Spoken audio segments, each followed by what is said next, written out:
RSS তারা এই ভারতবর্ষের সংবিধান যখন রচিত হয়, গৃহীত হয়, তেরঙ্গা ঝান্ডা যখন আমাদের জাতীয় পতাকা হিসাবে যখন গৃহীত হয়, এই আরএসএস তার তীব্র বিরোধিতা করেছিল।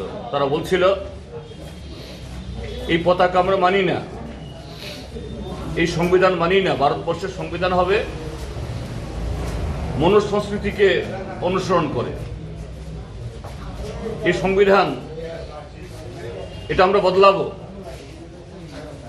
সেই আরএসএস এর নেতা হলো দেশের এখন স্বরাষ্ট্রমন্ত্রী অমিত শাহ।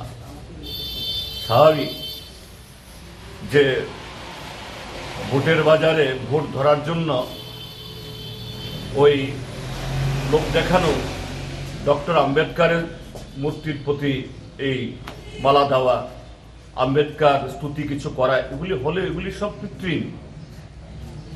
কিন্তু তাদের মনের ভেতরে যেটা হলো, এই সংবিধানকে তারা ভাঙবে, আর সংবিধান প্রণেতা এই ডক্টর বি আর আম্বেদকার আস্থা করে ছুড়ে দেবে। এটাই সেদিন সংসদের ভেতরে, আর কোথাও না, সংসদের ভেতরে এত ব্যঙ্গ করে যে আম্বেদকার আম্বেদকার আম্বেদকার আম্বেদকার, এটা ফ্যাশন হয়ে গেছে। এবং এতবার যদি আম্বেদকারের নাম নিত কেউ, তাকে 7 জন্মের স্বর্গ লাভ হয়ে যেত। কি প্রমাণ করে?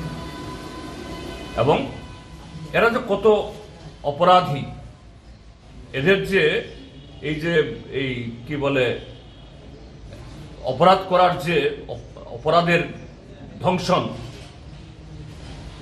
পার্লামেন্টে এক দেশ এক ভোটের বিল পেশ করেছে, যদিও এটাকে পাঠিয়ে দিয়েছে জয়েন্ট পার্লামেন্ট কমিটিতে। কিন্তু পার্লামেন্ট তো 25 তারিখ অব্দি চলার কথা। পার্লামেন্ট কালকে মুলতবি করে দিল। অর্থাৎ এরা সুস্থ আলোচনা, গঠনমূলক আলোচনা, যুক্তিমূলক আলোচনা আরএসএস ভয় পায়। এই ত্রিপুরার মধ্যে আমরা দেখি, কিছু হলেই ভেঙে দাও, ঘুরিয়ে দাও, জ্বালিয়ে দাও, গুন্ডা পাঠিয়ে মুখ বন্ধ করে দাও। তো তারই তো নেতা উনি। তাকে নতুন করে কি বলবো? এটা যে হঠাৎ করে মুখ ফসকে বলে ফেলেছেন slip of tongue. No, it is not the slip of tongue.